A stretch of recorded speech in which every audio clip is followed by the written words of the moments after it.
Okay, Thor, Love and Thunder. I can't believe this thing comes out in like a month and a half and we're just now getting an official trailer. Probably not a good sign, but Taika Waititi did some good stuff with Ragnarok, so if he doesn't stray too far from that, I don't know.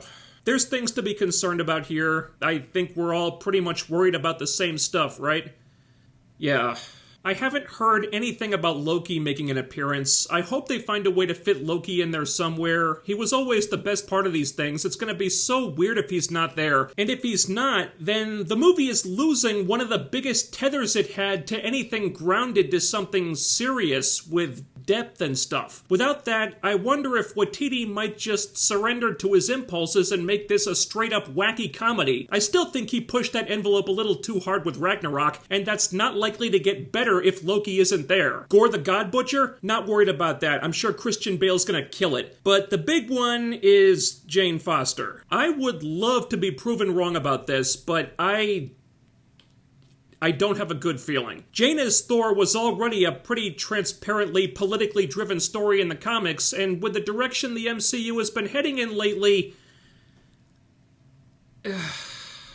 I don't want to see Thor get emasculated or put in his place by a strong independent woman who don't need no man, or be reduced to some pathetic blubbering spaz at the sight of Jane's amazingness or whatever. I'm half expecting it at this point. I don't have incredibly high hopes, but there has to be a way to do this story where Jane gets all the glorification that I imagine had to be put in Natalie Portman's contract to convince her to come back to do this, but Thor isn't made to look like a simp in his own movie in the process. Now luckily, it's not a one or the other choice like in the comics. Jane can have the hammer and Thor can still be Thor, so that shouldn't be an issue, but you never know. Anyway, let's check it out.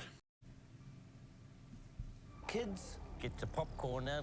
Let me tell you the story of the space Viking, Thor Odinson. He was no ordinary man. At least he got to keep his name. After saving planet Earth for the 500th time, Thor set off on a new journey. Well, he got in shape. He went from dad bod to god bod. Nah. And after all that, he reclaimed his title as the one and only Thor. Oh, spoke too soon. Jane?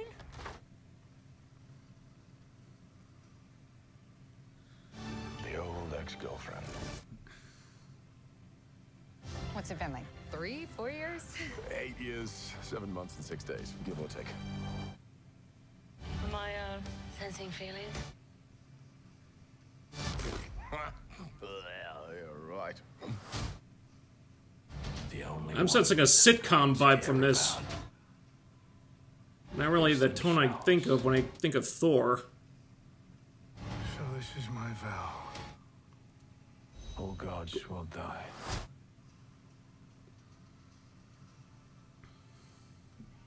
I just want to say that was very, very impressive what you did back there.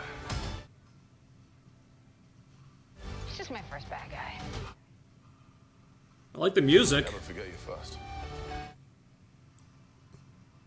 Can we see more of Gore the God Butcher here? Less of Jane. I'm not like the other gods of kill. I have something worth Is he doing a Wonder Woman thing there? Yeah, let's see more Gore the God Butcher. Yeah. Let's see who you are. I take off your disguise. And flick. Is that Russell Crowe? You flicked too hard, damn it! Should we help him? And eventually. Great.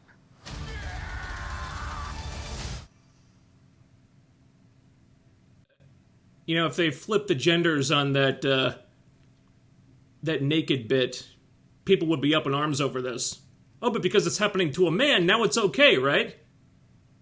Yeah. Okay, we've got some good stuff, and we've got some WTF type stuff. I like the music a lot, the visuals are really pretty, and look at the colors. That's nice. Like, the whole thing has a cool 1980s nostalgia vibe to it. I'm digging that. And then the whole thing changes when Gore the God Butcher shows up. It goes all black and white, or black and white against color. That's interesting. This scene with him and Valkyrie here, she's in color, but he's turning her black and white. It's a cool effect, but what does it mean? Maybe the more gods he kills, the more it sucks something out of the universe that has to be restored, and the color is signifying that? I have no idea, but Christian Bale looks great here. I knew it wouldn't be a big stretch for him to make this role super creepy, so what Bale does with this character and how they incorporate all the black and white stuff and what that means, that's what's exciting me the most about this. Okay, the Jane stuff. This feels like a different movie to me. Jane's back, she has the hammer now, and suddenly Thor's all...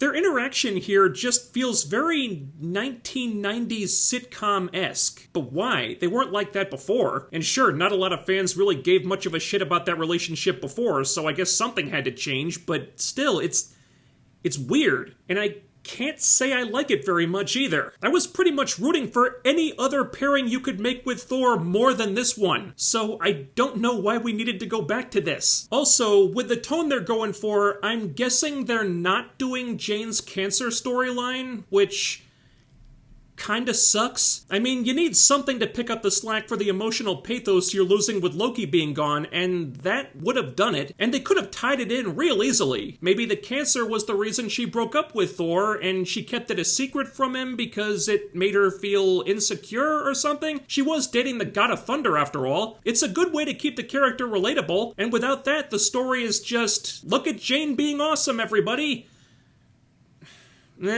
Man, looking at them side by side, she just looks so awkward. Natalie Portman obviously hit the gym and bulked up a lot. Good on her for that. It's a noticeable difference, but I don't know. Sometimes you can either pull off the look or you can't. And how's that gonna work in the action scenes? She does a little action here, but she's attacking from a distance. Will she be able to sell it if she has to get physically involved? Who the hell knows? Now the good news is, Thor looks like Thor again. God bod indeed. I guess they really wanted to tap into that Jason Momoa audience, but, was there no other way they could do this? I'm just saying, if we did this with a female character, Twitter would be calling for somebody's head. Now, showing a little bit of skin isn't gonna bother me. It's a movie, that's what you pay for, but isn't this stuff supposed to go both ways? That's equality, right? And yet, it just seems pretty obvious what you're doing here, Marvel. So Valkyrie's wielding Zeus's thunderbolt. I'm sure that won't get confusing. Jane's taking out bad guys by the dozens, and Thor is... Yeah. This one's for the ladies, apparently. No one's saying they can't have a thirst trap of their own, I guess. So... enjoy the show. Alright, I'm here for Gore the God Butcher. He looks fucking cool. Everything else? I don't know. Thor and Jane again? Doing the sitcom shtick now? Was anybody really missing Jane in Ragnarok? They could always surprise me, but they'll need to come up with a good reason to bring her back aside from we have to glorify her nonstop because that's how we roll in the MCU, damn it. Whatever. We shall see. In less than 2 months, actually. How is this movie opening so soon? Holy shit. Guys, let me know what you think about this trailer. And while you're here, do all the other YouTube stuff. Like, share, subscribe, ding that bell icon, and follow my social media to be notified about new videos. The link is in the description box. Also, super thanks are enabled now. If you're wondering about that, the icon should be right below the video somewhere down in this area. Thanks for watching, stay tuned, and I'll be back with more stuff very soon. See you later.